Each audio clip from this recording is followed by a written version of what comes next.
Three vessels and trachea view.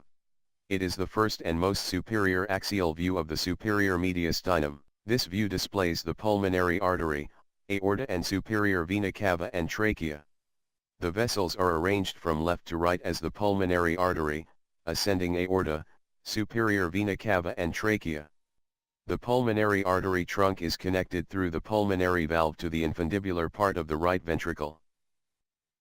The pulmonary artery trunk runs vertically and backwards towards the spine on the left side of the aorta. Acute angle bifurcation of the pulmonary trunk is characteristic. The aorta is the second vessel next to the pulmonary artery.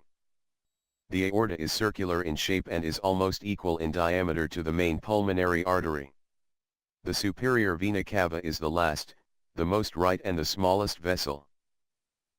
Superior vena cava is on the right of the aorta, circular in shape and located in front of the trachea.